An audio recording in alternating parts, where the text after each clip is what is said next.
ama sapenin Lyenmin diary in support you sin na chung chewa ki pa thu ka hin sein chule tuni a ka video kan bol de le reaction video hin ite ang kan gyal khapun na tu jing ka chun YouTube ka lu ni hi le la khat ngai ka sama ma ying in na lyrics video hin cha asa chai le lin tham ki gen hin ta le twins to lyrics to hi le kai sau kit na ama hi se ala sip yo si hi ngai thi su ke in na chong chu ala sip sa hong chu lu yang le kan tha bol kit mai the in na ken reaction video na lyrics video kan bol kit mai the in loi te hon ni in support jing win lang ka bol ding le comment in hin sei win lang na thu tam sei to le reaction video chu ne ve pai ta te na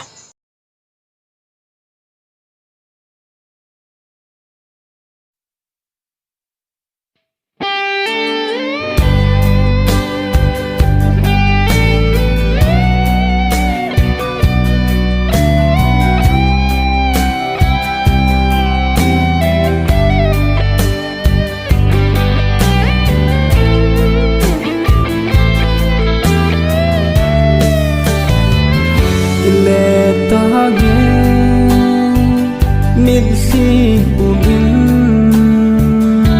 iti ding hin katasan po na mel muna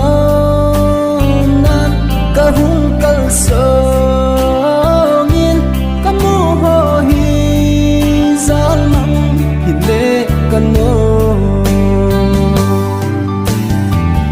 hitana chon baldin katasan po kiding gelta hizong le chun namahin koding gel sao domi lol jana kisih te vai gita ding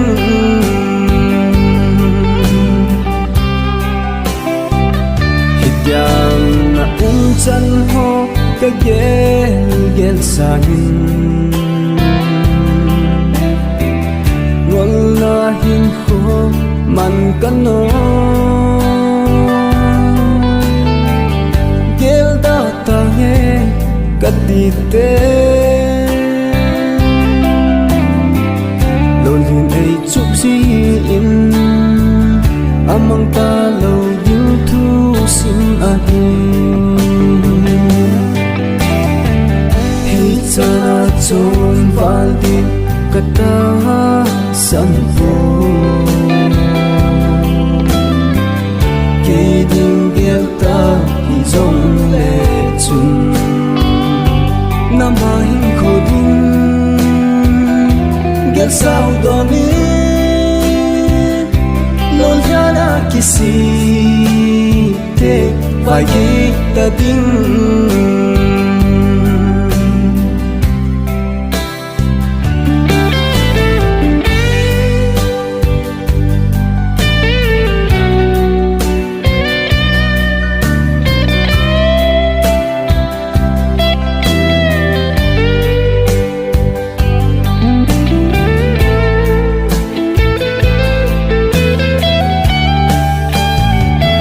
adi lâu lắm khi là số na le na chôn na ho na khel thei na di mil si puma pa henga ka tau ki zing lai hin ki khel nai ko na nei de boy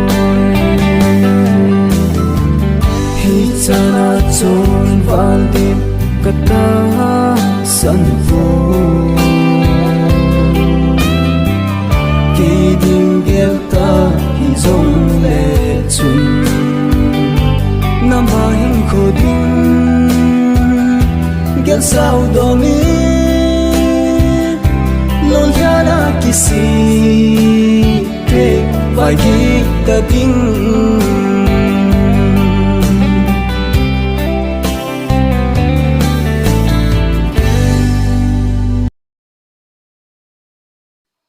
ngay wala na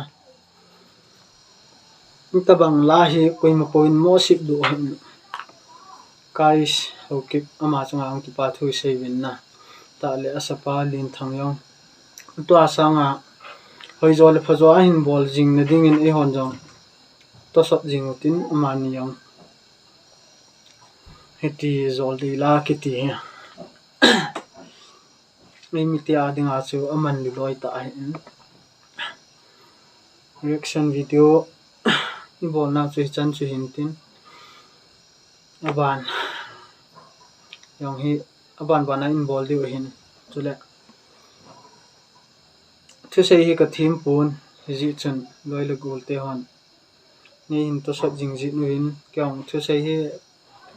ha tilen na ki tilen ka ting to asanga hoi jala phazo a kumdang hladang lang ting le